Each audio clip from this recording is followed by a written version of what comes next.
aí, pessoal, tudo bem com vocês? A gente vai para mais uma aula aí de geografia no sexto ano, né? Hoje a gente vai contemplar um assunto que é, na verdade, uma continuidade, né, dos anteriores.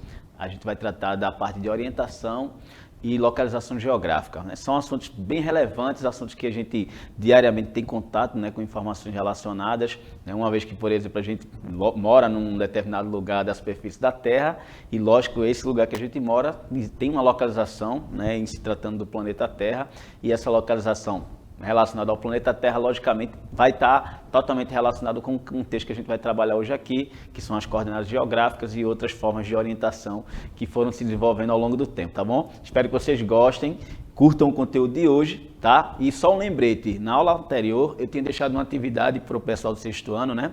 E espero que vocês tenham tentado fazer, né? Onde eu pedi que vocês realizassem um desenho, né? Na perspectiva de mostrar como o espaço geográfico pode ser alterado ao longo do tempo, né? Então eu pedi que vocês fizessem um desenho, falando mais ou menos... retratando mais ou menos, desculpem, um local em que não houvesse ação de fatores humanos, né?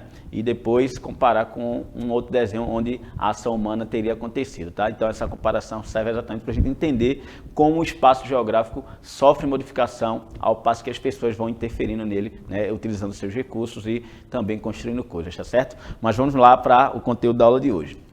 Bem, então, como eu falei, a gente vai estar trabalhando um assunto de orientação e localização geográfica, e para começar a gente vai falar um pouco do contexto histórico, né, dessa questão da orientação, tá? Então, a gente mora no planeta Terra, né, um planeta, logicamente, fazendo uma comparação relativa com a nossa existência, a gente é nada, um nada comparado ao nosso planeta em termos de dimensão, né? E aí, naturalmente, ao passo que os seres humanos passaram a povoar, né, a superfície da Terra, surgiu também a necessidade de entender e saber onde é que ele estava vivendo, residindo, né? E, logicamente, vocês sabem que os primeiros grupos humanos, eles tinham hábitos nômades, né, se deslocavam constantemente de uma área para outra à procura de comida, né, alimento, tal, abrigo também.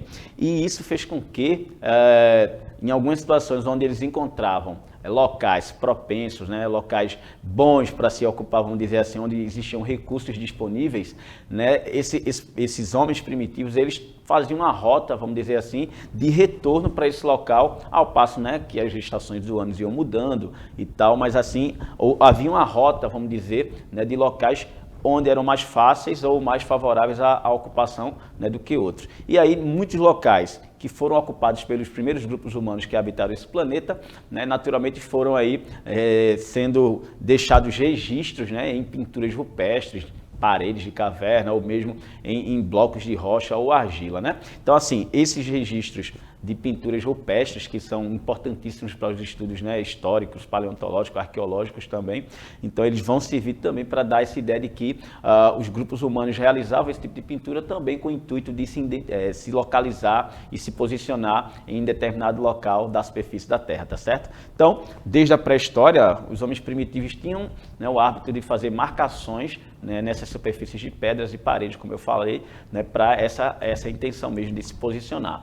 Uma outra interessante questão relacionada a essa questão da orientação seria o fato de também a gente poder fazer usos de elementos presentes na natureza para também se orientar, se localizar no espaço, né? Então, a presença de uma vegetação, a presença de rios, montanhas, cavernas, grutas, ou seja, todos esses elementos da natureza também puderam ser úteis, né, à humanidade para que a humanidade pudesse conseguir se identificar, se localizar e entender, né, como é que estava a distribuição da população naquele contexto, né, primitivo, e mesmo de repente populações de animais ao qual eles também faziam uso no contexto da alimentação, né? Então essa parte é muito interessante. Hoje a gente tem diversas maneiras ou formas para poder se localizar, né, na superfície da Terra, para se localizar no espaço, e muitas vezes no contexto comum a gente utiliza o quê? Um ponto de referência, seja uma praça, seja uma igreja, seja uma escola, né? Então esses elementos hoje são utilizados como referência para a gente se localizar e se deslocar também no espaço, e no passado não era diferente, porém como não existiam, né, essas construções, os homens acabavam, lógico, utilizando, né, da presença desses elementos na superfície da Terra, beleza? Então, assim, num contexto geral, sempre houve uma preocupação, né, da humanidade em se localizar e se posicionar no espaço. E por isso mesmo é que ao longo do tempo foram criando mecanismos para favorecer essa questão, tá certo? Próximo slide. A gente, além de falar dos elementos da natureza, né, como os rios, as montanhas, como eu citei no slide anterior, também são importantes as questões de observações com base no que está lá no céu, ou seja, os astros do céu, como a Lua, o próprio Sol, as constelações, elas também são uma ferramenta, né, natural que o homem utilizou para esse processo aí de localização e dispersão pela superfície da Terra. E aí, até hoje, a gente também faz uso desses elementos, né? Ou seja, é algo que também é possível de se utilizar, até porque em certas situações, né, de emergência, nós vamos supor, né, você de repente não estando aí com alguns recursos técnicos disponíveis, celular, GPS, coisa do gênero, você pode se utilizar sim dessa artimanha observando, né, os corpos que estão no céu, tá certo? Então assim, para resumir a história, desde o surgimento do homem até os dias atuais, né, a preocupação em se posicionar, em se orientar e se localizar no espaço sempre existiu, e para que isso se tornasse cada vez mais eficiente, os homens foram criando, né, mecanismos aí, maneiras diversas para se alcançar esse objetivo, tá certo? E aí entra a produção de algumas ferramentas muito conhecidas por todo mundo, né? A bússola, o astrolábio, os próprios mapas que a gente faz uso de uma forma muito ampla, né, para várias finalidades, ok? Em relação à orientação com base nos astros, né, ou seja, nos corpos celestes, é importante mencionar a questão do Sol, né? Vocês sabem que, num contexto assim bem geral, o Sol ele vai sempre nascer em um ponto específico, né, da superfície da Terra, tomando como parâmetro que o Sol, né, aí faz um movimento aparente em relação à Terra, ou seja, a gente sabe que na verdade a Terra gira em torno dela mesma e gira em torno do Sol, né? O movimento de rotação e o movimento de translação. Porém, como a gente está na Terra e nosso ponto de observação, né, tomando como referência onde a gente está, a gente tem a pequena, assim, dá a entender, né, ou parece aparentemente que o Sol é que faz, né, um movimento, ou seja, dá uma volta em torno da Terra. E aí, esse movimento aparente, ele vai servir como uma ferramenta extremamente importante para que a gente possa ter uma noção de localização na superfície da Terra. Pois bem, quando a gente acorda, né, vamos supor assim, vou para a escola às 6 horas da manhã, e aí 6 horas da manhã o Sol está em um determinado ponto, né, em determinado ponto, e esse ponto ele vai coincidir, né, como foi convencionado chamar de leste. E aí, ao passo que ele vai se deslocando, né, em torno da Terra de forma aparente, ele vai se pôr em um outro lado, né, que é um outro ponto de orientação chamado oeste. Então, assim, a gente faz esse pequeno exercício em casa. Durante a manhã, quando eu acordar, tento identificar onde é que o Sol está. Se eu apontar meu braço direito na direção do Sol, eu estou apontando para o leste. Logicamente, ao passo que ele vai se deslocando ao longo do dia e vai se localizar num ponto oposto, né, ao meu braço direito, ou seja, ao meu braço esquerdo, então o meu braço esquerdo seria aí o oeste. Esse mecanismo de identificar leste e oeste com base no movimento aparente do Sol, né, foi basicamente crucial para fazer a determinação do que a gente chama de pontos cardeais, por exemplo, norte, sul, leste, oeste, tá certo?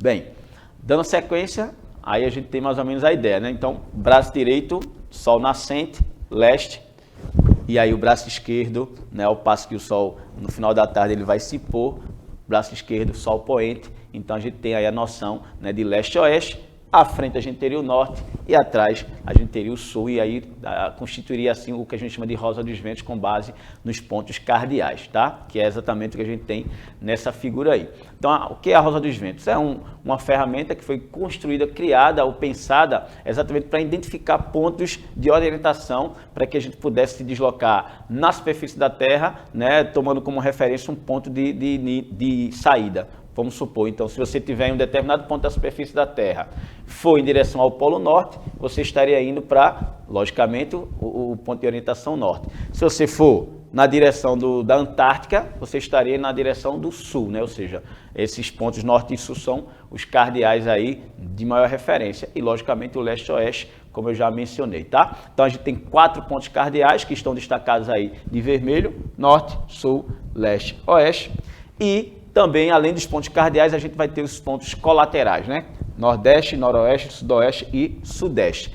E entre, né, um ponto cardial e um ponto colateral, a gente vai conseguir identificar aí um ponto subcolaterais e todos eles estão identificados aqui, tá? E de um modo geral, esses pontos vão servir de são de grande importância para a gente ter uma noção de, por exemplo, um determinado município localiza-se a norte de um outro. Então, como é que a gente vai ter essa noção? Exatamente, a noção vai ser buscada a partir da Rosa dos Ventos, tá certo? Então, é interessante quando a gente faz esse tipo de exercício, porque você pode estar numa situação, né, de emergência e utilizando-se de pequenas artimanhas, né, do conhecimento da geografia, do conhecimento de localização, você pode se sair de uma situação até de risco, caso for, né? Imagina você se perde em um determinado local, né, e não tem um mínimo de conhecimento sobre o contexto aí da posição dos astros, né, do Sol, da Lua, ou mesmo não tem noção nenhuma sobre a localização com base na roda dos ventos, naturalmente você teria aí mais dificuldades para sair de um apuro, não é verdade? Bem, então dando sequência a esse contexto, a gente vai chegar na orientação com base nas estrelas. Aí eu tomei como referência duas constelações que são assim, de grande relevância para essa perspectiva, né, que é o Cruzeiro do Sul, que é um conjunto de estrelas que a gente consegue visualizar no hemisfério sul, e aí ele vai servir como referência para você se direcionar ou se deslocar no hemisfério sul, utilizando ele como um parâmetro ou, né, referência. No hemisfério norte, a gente tem também constelações que vão servir como guia. E aí a gente tem, né, por exemplo, a estrela polar, que vai estar dentro de um contexto de uma constelação que também vai servir como referência para os deslocamentos aí no hemisfério norte. Na verdade, é importante salientar que quando eu falo desse deslocamento, a gente tem que pensar, antes de tudo, no contexto das navegações, né? Porque quando as navegações começaram a se desenvolver, sobretudo no final do século XV e início do século XVI, com o contexto das grandes navegações, né? Onde portugueses e espanhóis se aventuraram no mar para descobrir novas rotas comerciais e áreas para explorar recursos naturais, a gente vai ter a necessidade de utilizar exatamente dessas artimanhas, né? Ou seja, de todo o conhecimento até então existente, para poder acontecer um deslocamento de forma tranquila. E exatamente as estrelas foram, foram elementos, né, cruciais para se conseguir isso de forma mais eficaz e eficiente. Beleza? Não esqueça, então, quando você à noite olha para o céu, além de você estar contemplando, né, logicamente, uma criação de Deus para aqueles que, né, assim acreditam na criação com base no contexto religioso, ou mesmo aqueles que acreditam, né, na construção a partir de um grande evento cosmológico aí chamado de Big Bang, a gente vai ter assim, ao olhar para o céu e contemplar, a gente vai perceber, né, muitos elementos aí brilhosos, né, lá no céu durante a noite, e esses elementos de fato, né, são uma referência importante e sempre foram desde que os homens, né, pisaram o pé nesse planeta, tá certo? Bem, espero que vocês estejam aproveitando para também contemplar o céu à noite, né? É uma tarefa legal. Agora, a gente parte para um outro contexto que é o seguinte, a gente já falou que os elementos da natureza se viram como referência para essa perspectiva de orientação e localização no espaço, e aí agora a gente vem com as ferramentas, né? Duas delas, a bússola e o astrolábio, foram extremamente importantes, né, no processo aí da expansão marítima comercial, como eu falei, das grandes navegações, e aí essas ferramentas ou esses instrumentos, né, sempre faziam parte aí, né, daqueles equipamentos aí das pessoas que viajavam, né, ou seja, se aventuravam no mar. E, como vocês devem imaginar, a bússola é uma invenção chinesa, tá? Ela é uma invenção bastante antiga e o mecanismo de funcionamento dela se dá exatamente por conta do contexto do nosso planeta ter uma composição metálica no seu interior, né? A gente sabe que a Terra ela é formada por camadas. A camada mais interior do planeta Terra é chamada de núcleo, e no núcleo a gente tem uma composição basicamente formada por níquel e ferro, né? Dois metais aí, né, presentes nesse contexto. E aí a gente vai ter, no caso da bússola, sendo um instrumento que foi criado com uma agulha, né, imantada, ou seja, a agulha da bússola é um ímã, e essa agulha imantada ela vai acabar sendo atraída pelo magnetismo natural do nosso planeta. Como eu falei, o núcleo da Terra ele vai ter uma composição aí de ferro e níquel, e todos os processos físicos e químicos que acontecem nele fazem com que ele desenvolva um magnetismo, né? E esse magnetismo vai fazer com que haja exatamente esse deslocamento, ou vamos dizer assim, essa atração de elementos como o ímã. E aí, o que é que vai acontecer? Quando você olha para a bússola, ela vai estar sempre apontando ligeiramente para o norte, né?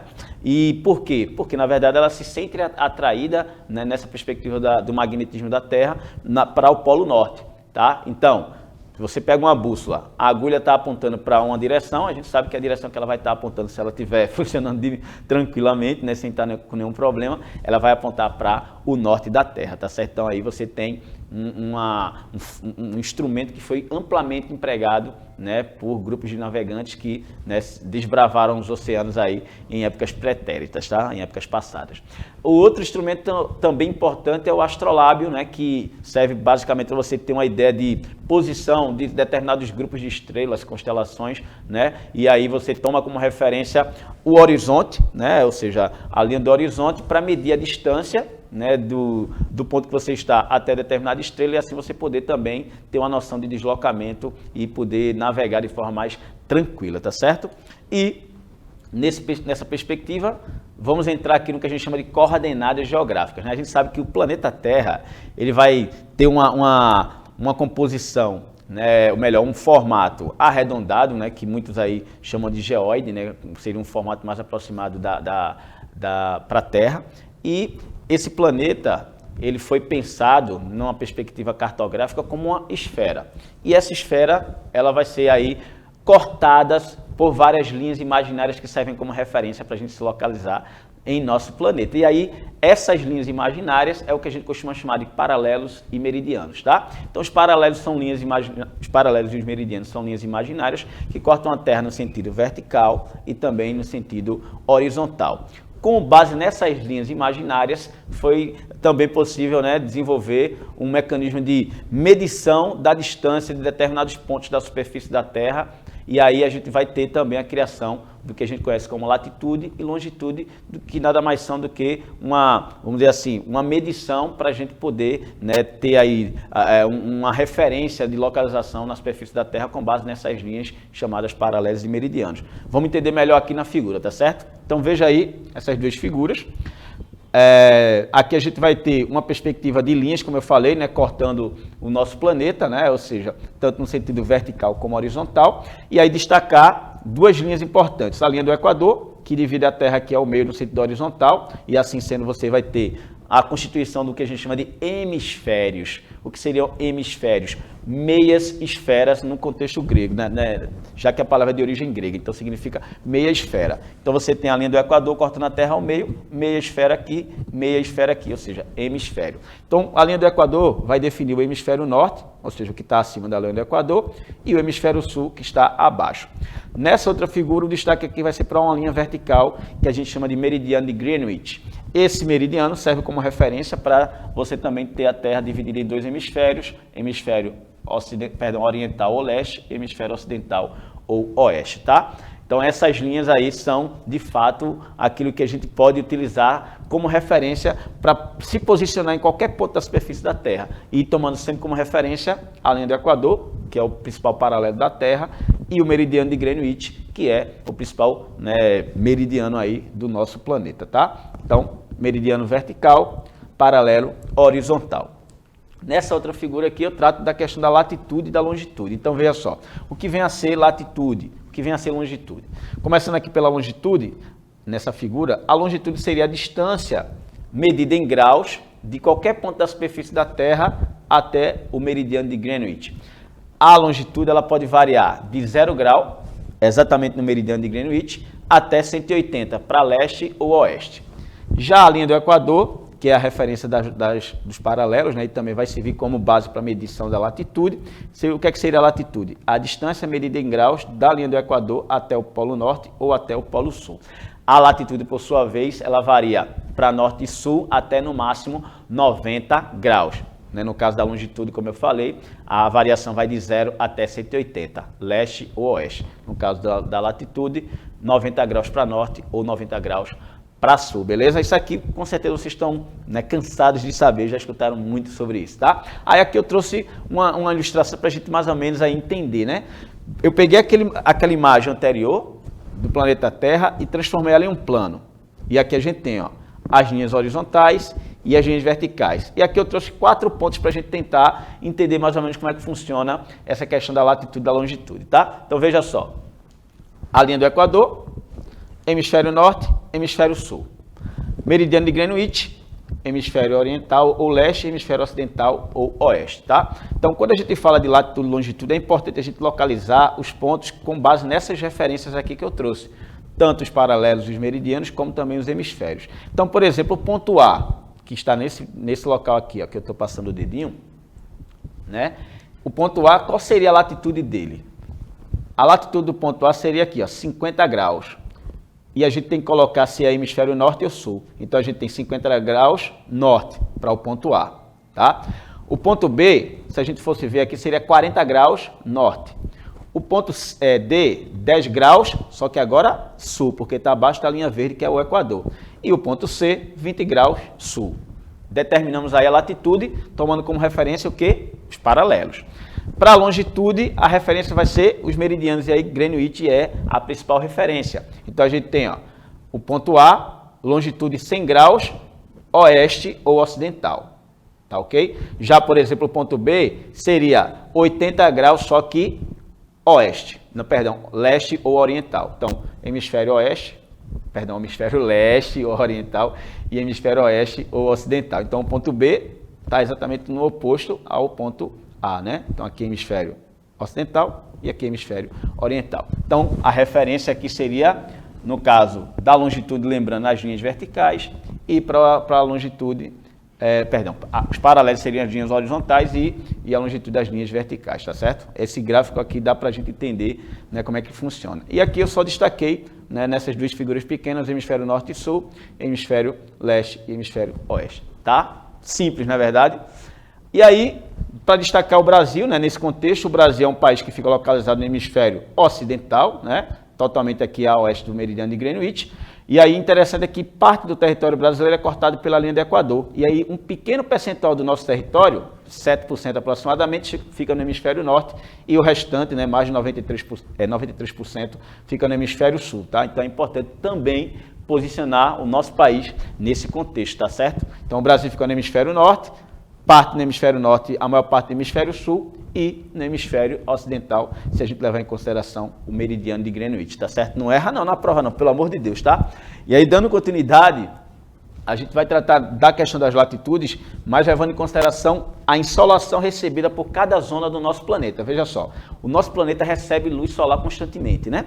E aí, o brilho do Sol, ele vai, ou melhor, o raio solar, ele não vai bater de forma igual em toda a superfície terrestre. Existem regiões da Terra que recebem uma maior incidência de radiação solar e existem regiões que recebem uma menor incidência de radiação solar. A região que recebe mais radiação seria a linha do Equador, a região próxima à linha do Equador, que a gente chama de zona tropical, tá? Essa área aqui, bem próxima ao Equador, é aquela que recebe uma maior quantidade de radiação solar. Já as regiões polares recebem menos radiação solar, tá bom? E aí, o que é que vai acontecer? Devido a essa forma diferente que a Terra recebe a radiação solar, ou seja, lugares que recebem mais e lugares que recebem menos, a gente vai ter uma distribuição desigual do calor, da temperatura no nosso planeta. E isso vai fazer com que surjam o que os estudiosos costumam aí chamar de zonas térmicas da Terra ou até zonas climáticas, que não é tão coerente na verdade. E aí veja, a gente tem 3 zonas térmicas. A zona tropical, que é exatamente aquela que recebe uma maior incidência de radiação solar, as zonas temperadas norte e sul e as zonas polar norte e sul também. Veja esse gráfico aqui, para a gente identificar o que eu estava falando. Veja essa área vermelha aqui, ó, próximo à linha do Equador, na região tropical, e essa identificação com a cor vermelha indica temperaturas mais elevadas. Então, no entorno da zona tropical, como a incidência de radiação é muito maior, então a temperatura aí também são maiores. Já nas regiões polares, onde a incidência de radiação solar é também menor, as temperaturas são mais baixas, tá? E isso tudo vai interferir diretamente no clima, né? Se de repente uma região tem um clima quente, tem um clima frio, né? Então, isso aí tem uma interferência direta, tá certo? Legal essa parte aí. E aí, só para dar uma ilustrada em relação a essa questão da incidência da radiação, é simples. Na zona tropical, a incidência de radiação é maior porque o raio ele bate formando um ângulo com a superfície 90 graus. Já nas regiões temperadas, a incidência da radiação ela vai ser formando um ângulo mais aberto, né? E nas regiões polares, praticamente a incidência de radiação vai tangenciar a superfície e por isso mesmo que a superfície fica tão fria, né? É como se o calor não conseguisse penetrar tanto como na zona tropical, beleza? E nesse contexto de falar de localização, é hoje tratar de coisas mais, vamos dizer assim, sofisticadas, né? Com tecnologia mais avançada. O GPS. O GPS é um sistema que foi desenvolvido, né, durante o período aí da Guerra Fria e a intenção é exatamente localizar coisas na superfície da Terra com maior eficiência. Então, já que a gente está tratando de orientação e localização, não pode esquecer do GPS. O GPS, ele funciona de que maneira? Você tem um aparelho que vai se conectar a satélites que estão no espaço, né, fazendo aí o movimento orbitando o nosso planeta, ou seja, girando em torno da Terra. E esses satélites são vários, eles vão se conectar ao receptor que pode ser um GPS propriamente dito, né, ou seu celular, ou mesmo aquele GPS que a gente usa nos carros. E aí, o satélite, ao se conectar com o seu aparelho, que pode ser um celular, como eu falei, você vai ter aí o GPS mandando uma informação da sua posição em relação à superfície da Terra. Então, hoje, com o GPS, né, a gente vai ter uma facilidade muito grande no sentido de deslocamento. Quando você não conhece um determinado lugar e quer fazer uma visita, ou seja, ir ao determinado local que você não conhece, você, logicamente, pode fazer o uso do GPS e aí chegar com maior tranquilidade, né, a determinado local, beleza? Bem, e nesse sentido do GPS e também dos satélites, a gente tem aí o contexto do sensoramento remoto, que nada mais é do que técnicas por meio de ferramentas, softwares de computador, técnicas que permitem a gente obter informações a partir de imagens de satélites. E essas imagens de satélites, elas podem ser trabalhadas, elas podem ser manuseadas para você, assim, produzir mapas, que são, na verdade, o que são mapas? São ferramentas de extrema relevância para a gente entender o espaço geográfico e todos os fenômenos que acontecem nele, tá certo? Então, hoje, com ferramentas sofisticadas e alta tecnologia, a gente vai ter aí a possibilidade de obter informações muito importantes sobre o nosso planeta, tá certo? E para finalizar o contexto, a gente tem aqui dois exemplos de imagens de satélites. Eu peguei a imagem de satélite da área urbana de Recife, para você entender como é que é mais ou menos essa situação, e aqui também de Brasília, né? Então veja que as imagens, elas vão ser como se fosse uma fotografia tirada do satélite lá de cima, e a gente pode com certeza inferir muitas informações, né, sobre essas imagens. Inclusive vai ser a temática para as próximas aulas, quando a gente tratar de cartografia, que é exatamente o que hoje se faz. Você usa a imagem de satélite, né, ou seja, uma informação que é obtida a partir, né, de alta tecnologia, para confeccionar mapas onde a gente possa assim expressar alguma informação pertinente sobre o espaço geográfico, ou seja, sobre a distribuição da população na superfície da Terra, sobre a distribuição de determinados grupos de animais e plantas, ou seja, sobre determinada questão econômica, seja no contexto agrícola, industrial, tá certo? Então, assim, de um modo geral, são muitas as possibilidades nesse sentido de você utilizar, né, essas tecnologias aí de sensoramento remoto a partir de análise de imagens de satélite, tá certo? Bem, pessoal, a gente chegou ao final de mais uma aula, né? Eu sei que eu me estendi um pouco porque de fato tem muito conteúdo aí, né, nesse contexto, mas o importante é que vocês entendam que hoje o nosso planeta, né, ele vai ser aí, vamos dizer assim, monitorado, né, por muitos satélites artificiais que estão aí fazendo um movimento orbital, ou seja, girando em torno da Terra. E esses satélites aí mandam informações, né, de diversos